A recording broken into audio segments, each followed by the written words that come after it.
تو دو چیزوں کا بیان ہوا، ایک روزہ اور دوسرا روزے کا مقصد۔ روزہ سن 2 ہجری کے اندر فرض ہوا۔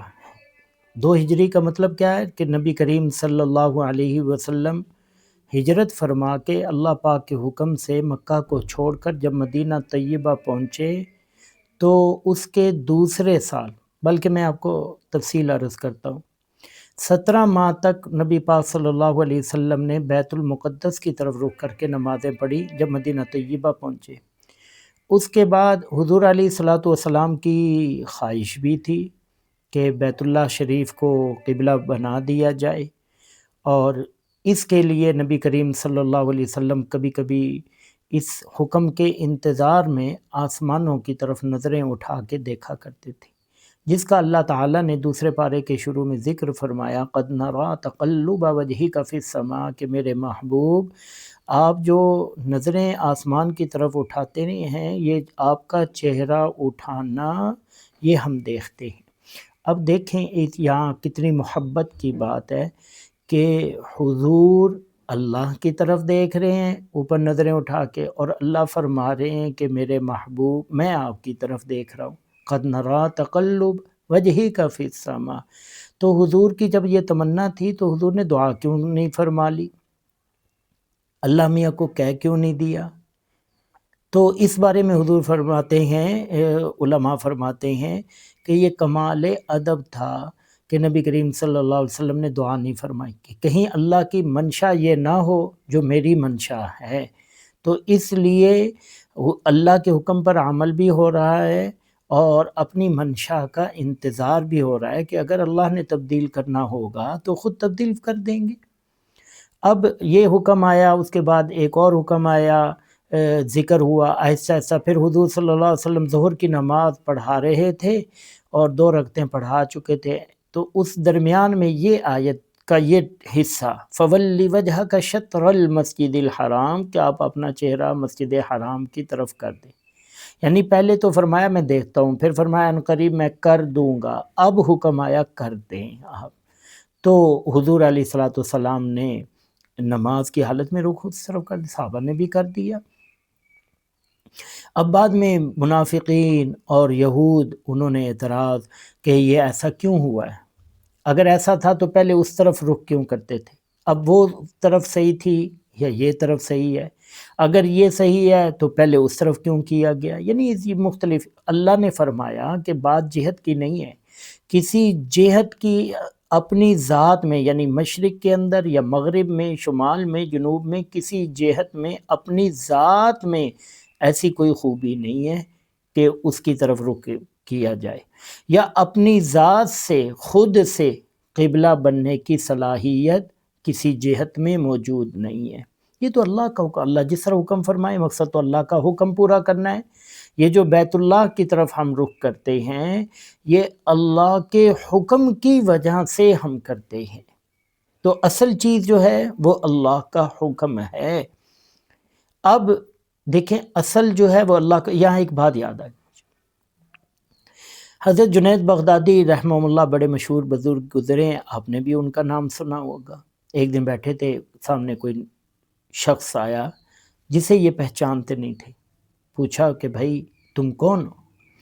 وہ کہنے لگا حضرت میں وہی تو ہوں جس کو دیکھ کے لا حول پڑھی جاتی ہے۔ ان کا اچھا تم ابلیس ہو، شیطان ہو؟ ان کا ہاں جی۔ ان کا اچھا کم بخت تم ادھر اچھا آ گئے ہو، تو میں تم سے ایک بات پوچھنا چاہتا ہوں، میں تم سے ایک بات پوچھوں۔ ان کا پوچھیں جی۔ انہوں نے کہا کہ اللہ کے بندے، اللہ میاں نے حکم فرمایا تھا آدم کو سجدہ کرو، تم آدم کو سجدہ کر دیتے، تم نے کیوں نہیں کیا؟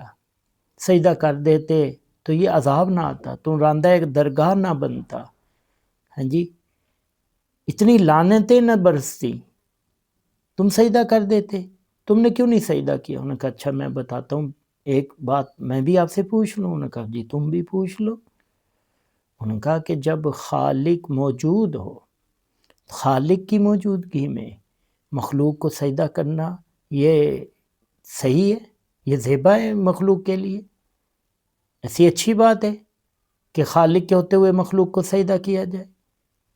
حضرت بغدادی فرماتے ہیں اس کی اس بات سے میرے پاؤں سے بھی زمین نکل گئی، اور میں بھی بڑا حیران ہو گیا کہ یہ بات تو صحیح۔ کہتے ہیں جو ہی میرے یہ ہوا تو مجھے یوں لگ رہا تھا کہ جیسے ایمان میرے اندر سے نکل رہا ہے، اور ابھی عنقریب میں ایمان سے خالی ہو جاؤں گا۔ کہتے میں اتنا پریشان ہوا، اللہ کی طرف توجہ کی، اللہ کی رحمت نے مجھے ڈھانپا اور مجھے الہام ہوا۔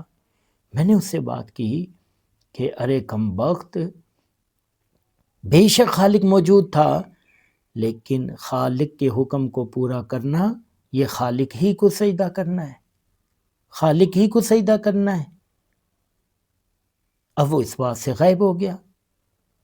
تو یہ بیت اللہ کی اپنی ذات میں کچھ نہیں، یہ جو ہم بیت اللہ کی طرف رخ کرتے ہیں یہ اللہ کا حکم ہے، اللہ کے حکم کو پورا کیا جاتا ہے۔ تو یہ حکم آیا، یہ بتلایا، سمجھایا گیا۔ اب اس وقت دیکھنا یہ تھا کہ کون عمل کرتا ہے کون نہیں کرتا۔ اب جب یہ عمل کروا لیا کہ اللہ کے حکم کو پورا کیا جاتا ہے اور اللہ کے حکم کو پورا کرنا چاہیے، اس حکم کے چند دن بعد، صرف چند دن بعد، یعنی کوئی ہفتوں اور مہینوں کی بات نہیں ہے، چند دن بعد اللہ کا یہ دوسرا حکم آ گیا کہ یا ایھا الذین آمنوا کتب علیکم الصیام کما کتب علی الذین من قبلکم لعلکم تتقون، تمہارے اوپر روزے فرض کیے گئے ہیں جیسا کہ پہلے لوگوں پر فرض کیے گئے تھے۔ اور روزے کی فرضیت کا مقصد کیا ہے کہ تم متقی بن جاؤ، تمہیں تقوی، متقی بنانا اور تقوی تمہارے اندر پیدا کرنا، یہ روزوں کا مقصد ہے تاکہ تم متقی بن جاؤ۔ سوال یہ پیدا ہوتا ہے کہ تقوی کہتے کسے ہیں؟ تقوی کی مختلف تعبیریں کی گئی ہیں۔ اس کے لیے ایک بہترین تعبیر وہ بھی ہے جو حضرت ابی ابن کعب رضی اللہ تعالیٰ عنہ نے فرمائی ہے۔ جب حضرت عمر رضی اللہ تعالیٰ عنہ نے ان سے سوال کیا کہ تقوی کسے کہتے ہیں، تو انہوں نے عرض کیا کہ حضرت ایک بات میں آپ سے پوچھوں؟ حضرت عمر فرمانے لگے کہ جی پوچھو۔ ان کا کبھی آپ کا ایسے راستے سے گزر ہوا کہ جس کے دونوں طرف جھاڑیاں ہوں؟ حضرت عمر فرمانے لگے کہ ہاں۔ پوچھا کہ آپ ایسے راستے سے کیسے گزرے ہیں جس کے دونوں طرف جھاڑیاں؟ انہوں نے فرمایا کہ بھائی میں احتیاط سے گزرا ہوں، میں نے اپنے دامن کو سمیٹا اچھی طرح اور خوب دھیان سے کہ کہیں کوئی کانٹا میرے کسی کپڑوں کو لگنے نہ پائے، تو اس طرح اپنے دامن کو بچاتا ہوا میں وہاں سے گزر گیا۔ تو حضرت ابی ابن کعب رضی اللہ تعالیٰ عنہ فرمانے لگے کہ ہاں ہونا تقوی، کہ اسی کا نام تو تقوی ہے کہ اپنے دامن کو سنبھالنا اور سمیٹنا کہ کہیں گناہ کی گندگی، غلاظت، آلودگی میرے وجود کے ساتھ، میری ذات کے ساتھ لگنے نہ پائے۔ اس طرح جو انسان زندگی بسر کرتا ہے اسی کو متقی کہتے ہیں، اور اسی چیز کا نام جو ہے وہ تقوی ہے۔ اور بھی تعبیریں کی گئی ہیں، اور بڑی خوبصورت تعبیر وہ حکیم الامت حضرت مولانا شاہ اشرف علی تھانوی رحمہ اللہ نے فرمائی ہے۔ وہ فرماتے ہیں کہ تقوی دو چیزوں کا نام ہے، ایک ہے رکنا اور دوسرا ڈرنا۔ دو چیزوں کے مجموعے کو تقوی کہتے ہیں۔ رکنا کس سے؟ گناہ سے رکنا، گناہ سے رکنا کہ کوئی گناہ نہ کرے، رک جانا، لیکن یہ رکنا اللہ کے ڈر سے ہو۔ گناہ سے کیوں رکا ہوا ہے؟ اللہ کے ڈر کی وجہ سے کہ گناہ کروں گا اللہ میاں عذاب دیں گے، سزا دیں گے، اللہ میاں پکڑ فرمائیں گے، اللہ میاں نے منع کیا ہے، وہ بڑے ہیں، ان کا حکم ماننا ہے۔ تو اس چیز کا نام تقوی ہے، اور یہ مقصد ہے روزے کی فرضیت کا۔ لیکن اس میں ایک چیز یاد رکھیں، یہ ہم بیان سنتے رہتے ہیں، کرتے رہتے ہیں کہ روزے کا مقصد تقوی ہے، روزے کا مقصد تقوی ہے۔ عام طور پر یوں سمجھا جاتا ہے کہ تقوی کوئی اضافی خوبی اور اضافی صفت کا نام ہے، کہ کچھ لوگ یہ خوبی حاصل کر لیتے ہیں اور کچھ نہیں کرتے۔ نہیں بھائی، ایسی بات نہیں ہے کہ میری مرضی آئے تو میں یہ صفت اپناؤں، نہ مرضی ہو تو نہ اپناؤں، نہیں، ایسی بات نہیں۔ تقوی فرض ہے، جس طرح نماز پڑھنا فرض ہے، روزہ رکھنا فرض ہے، اسی طرح تقوی اختیار کرنا اور متقی بننا فرض ہے۔ ہر ایک شخص پر یہ فرض ہے اور فرض عین ہے تقوی اختیار کرنا۔ اور یہ کس عمر میں فرض ہے؟ ایسی بات نہیں ہے کہ یہ بوڑھوں کے لیے فرض ہے، بلکہ ہر عمر میں تقوی اختیار کرنا اور ہر مکلف انسان کو متقی بننا یہ ضروری۔ ہم عام طور پر جب کہتے ہیں نا کسی متقی شخص کا نام لیتے کہ متقی آدمی، تو ذہن میں ایک تصور آتا ہے سفید بال، ہاتھ میں لاٹھی، کمر جھکی ہوئی، کہ تقوی اس عمر میں نہیں بھائی۔ اگر اس عمر میں ہوتا تقوی تو روزوں کا مقصد تقوی اختیار کرنا ہے، پھر اللہ پاک 15 سال کی عمر میں روزہ فرض نہ فرماتے، پھر فرماتے کہ 25 سال 45 سال کی عمر میں روزے رکھو کیونکہ تمہیں اب متقی بنانا ہے۔ لیکن جس عمر میں نماز فرض ہو رہی ہے اسی عمر میں روزہ بھی فرض ہو رہا ہے۔ یہ دونوں چیزیں ساتھ ساتھ ہیں کہ نماز فرض ہو گئی، اب ماہ رمضان المبارک کے روزے بھی فرض ہو گئے ہیں۔ اب کے بعد 1 سال پورا ہوگا، اگر صاحب نصاب ہے تو زکوٰۃ بھی فرض ہو جائے گی، ابھی سے حساب کیا جائے گا، ابھی سے وقت شروع ہو گیا ہے۔ صاحب استطاعت ہے تو حج فرض ہو گیا، نماز فرض ہوئی ہے، حج بھی فرض ہو گیا اگر صاحب استطاعت ہے، تو ساتھ روزہ بھی فرض ہو گیا ہے۔ کیوں؟ متقی بنانا ہے، بچے کو بھی متقی بنانا ہے، جوان کو بھی متقی بنانا ہے، نوجوان کو بھی متقی بنانا ہے، بوڑھے کو بھی متقی بنانا ہے۔ یہ تقوی کا مقصد، سب کو روزے کا مقصد متقی بنانا۔ اب ایک سوال ہے میرا کہ روزے کا مقصد تقوی ہے، آپ میں سے کسی پر 1 سال ہوا ہے روزے فرض ہوئے ہیں، 2 سال، 4 سال، 14 سال، 15 سال، 25 سال، 40 سال سے کوئی روزے رکھ رہا ہے، جب سے روزے فرض ہر سال ماہ رمضان میں روزے رکھتے ہیں۔ لیکن سوال یہ ہے کہ تقوی اختیار کیا ہے، متقی بنے ہیں یا نہیں بنے؟ سوال یہ ہے۔ وگرنہ اگر آپ 15 سال سے روزے رکھ رہے ہیں یا 25 سال سے روزے رکھ رہے ہیں اور جو روزے کا مقصد ہے وہ حاصل نہیں ہوا، تو پھر کیا فائدہ آپ کے روزوں کا؟ پھر یہ رسمی سحری اور افطاری کے لیے آپ روزہ رکھ رہے ہیں؟ اگر اللہ کا حکم پورا کرنا ہے تو اللہ نے تو یہ حکم اس لیے فرمایا تاکہ تم متقی بن جاؤ، تقوی تمہیں حاصل ہو جائے۔ کیوں؟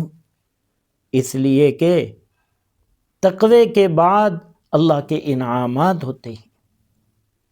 اور یاد رکھیے صرف روزے کا مقصد ہی متقی بنانا نہیں ہے، بلکہ جو بھی عبادت کرتے ہیں ہم، ہر عبادت کا مقصد تقوی ہے۔ اور اس دنیا کے اندر رہتے ہوئے مسلمان کی آخری منزل تقوی ہے کہ انسان تقوی تک پہنچ جائے اور متقی بن جائے، تقوی اختیار کرے، کیونکہ متقی شخص اللہ کا محبوب ہے، متقی شخص اللہ کو پسند ہے۔ میں نے عرض کیا کہ تقوی 2 چیزوں کا نام حضرت تھانوی رحمہ اللہ نے فرمایا، رکنا اور ڈرنا۔ رکنے کا نام، گناہ سے رکنے کا نام تقوی ہے، نیکی کرنے کا نام تقوی نہیں ہے، عبادت کرنے کا نام تقوی نہیں ہے۔ بات کہتے ہیں نا کہ فلاں یار بڑا متقی شخص ہے، بھئی آپ نے اسے کیسے متقی؟ وہ بڑی نمازیں پڑھتا ہے، بڑا قرآن پڑھتا ہے۔ عبادت کرنے کا نام تقوی نہیں، بلکہ گناہ سے رکنے کا نام۔ نفلیں پڑھتا ہو، نمازیں پڑھتا ہو، ذکر کرتا ہو، تلاوت کرتا ہو، لیکن اگر گناہ سے نہیں رک رہا تو وہ متقی نہیں ہے۔ متقی کون ہے؟ کہ جو گناہ سے رکتا ہے۔ تو اگر اتنے سالوں سے یہ مقصد حاصل نہیں ہوا تو بھئی لمحہ فکریہ ہے، ہم کوشش کریں کہ اگر اب تک نہیں ہوا تو اب تو ہو جائے، اب تو ہو جائے، تقویٰ پیدا ہو، اور آج کے بعد ہماری جو زندگی ہو وہ تقوی والی زندگی ہو۔ اللہ پاک ہم سب کو یہ نصیب فرمائے۔